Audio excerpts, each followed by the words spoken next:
आप देख रहे हैं रिच इंडिया ऑनलाइन टीवी। प्रभु का धन्यवाद हो। परमेश्वर का वचन में मत्ती रचित सुसमाचार 5, 6 और 7 अध्याय, यीशु मसीह का पहाड़ी उपदेश हम लोग वहाँ पर देखते हैं। दुनिया का सबसे जाने माने प्रीचिंग, किसी का भी भाषण, दुनिया में किसी ने जो भी किया है भाषण, उसमें से सबसे ज़्यादा प्रभावशाली भाषण कौन सा है पूछेगा तो यही है।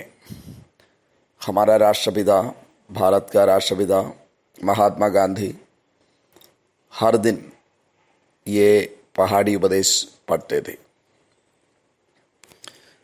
सबसे ज़्यादा लोगों का जीवन में प्रभाव डालने के लिए चुनौती देने वाला वचन भी यही वचन है।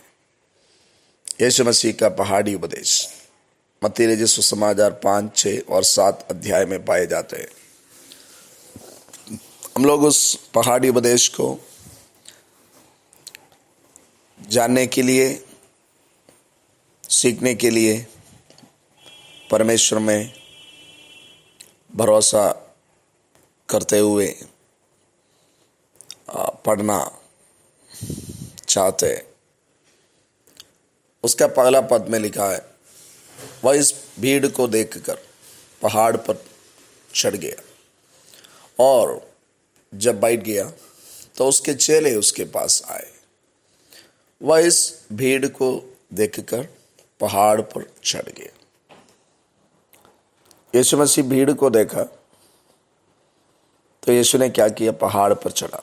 ज़रूर पहाड़ पर यीशु चढ़ने का एक कारण यह है, वो पहाड़ से ज़्यादा लोगों को एड्रेस कर सकते हैं। उस समय साउंड सिस्टम वगैरह का सुविधा नहीं था, तो यही सबसे अच्छा नेचुरल तरीका था जो सारे लोग यीशु मसीह के वाणी को सुन सके और सारे लोग उनको देख सकते। ज़रूर इसलिए यीशु ने पहाड़ पर चढ़ गए।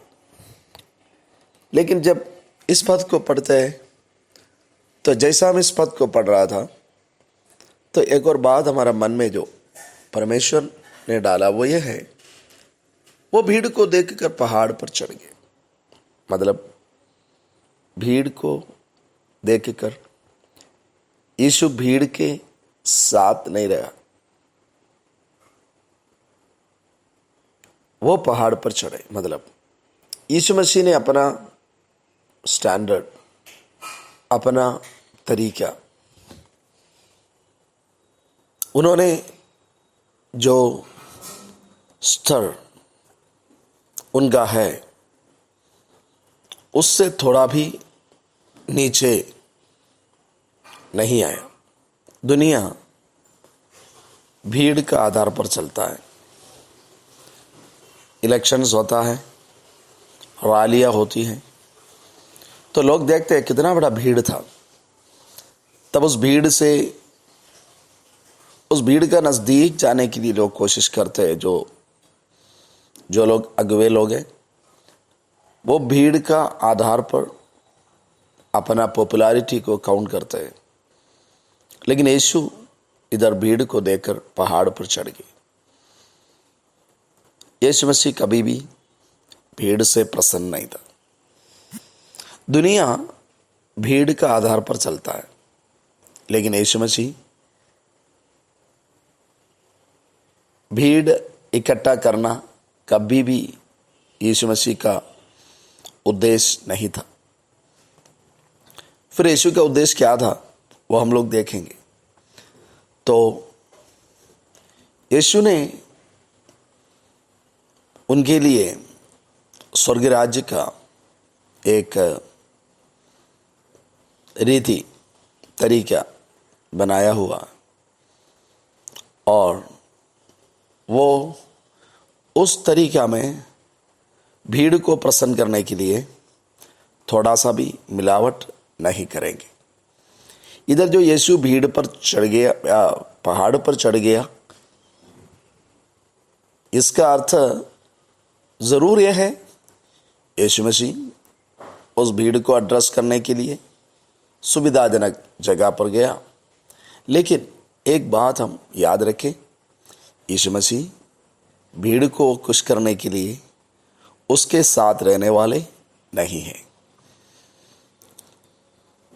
शारीरिक रीति से यीशु भीड़ के पास आए, मेरे और आपके पास आए, स्वर्ग छोड़कर आए। लेकिन आत्मिक रीति से यीशु मसीह अपना जो टीचिंग्स है, अपना जो सिद्धांत है, उसमें से थोड़ा सा भी नीचे आने वाले नहीं हैं। एक बार पतरस से यीशु ने पूछा, क्या तुम भी जाना चाहते हो? क्यों? क्योंकि लोग बता रहे थे ये तो कठिन उपदेश है, कौन इस उपदेश का पालन कर सकते हैं? क्या यीशु ने क्या किया? क्या यीशु ने अपना उपदेश को थोड़ा और सरल बनाया, थोड़ा और लोगों के लिए आसान बनाया? नहीं। यीशु का सवाल चेलों से यह है, क्या तुम भी जाना चाहते हो?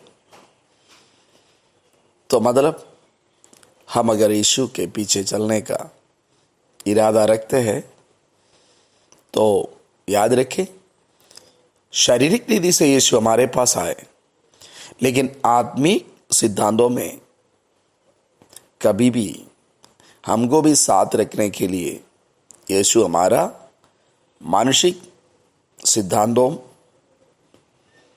के साथ नहीं आएंगे, बल्कि हमको यीशु के पास जाना होगा। क्योंकि वहाँ पर लिखा है, यीशु पहाड़ पर बैठे तो चेले उसके पास गए।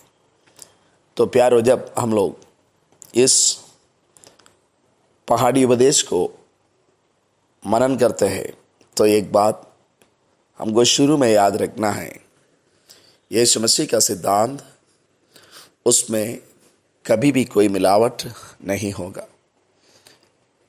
अगर सारा दुनिया यीशु को छोड़ दे, फिर भी यीशु अपना सिद्धांतों में कोई मिलावट नहीं करेंगे। क्योंकि यीशु मसीह का राज्य, जिस इस पहाड़ी प्रदेश में हम देखते हैं, स्वर्ग राज्य का सिद्धांत देखते हैं, परमेश्वर के राज्य का नियम देखते हैं, यीशु मसीह का राज्य का नियम देखते हैं। तो उस राज्य में अगर हमको शामिल होना है तो इन सिद्धांतों का हमको पालन करना पड़ेगा। अगर कोई भारत का नागरिक बनना है तो भारत का जितना भी कानून व्यवस्था है उसको उसमें सहमत होना पड़ेगा, तभी हो सकता है। कई देश में जब नागरिक होने के लिए, सिटीजन होने के लिए अप्लाई करते हैं तो वहाँ पे टेस्ट होता है, परीक्षा होता है, उसमें पूछा जाता है, उस देश का संबंध में सवाल पूछा जाता है, उसका सही उत्तर देना पड़ता है। तो उसी प्रकार यीशु मसीह अपना राज्य का सिद्धांत बता रहे पहाड़ी उपदेश के द्वारा।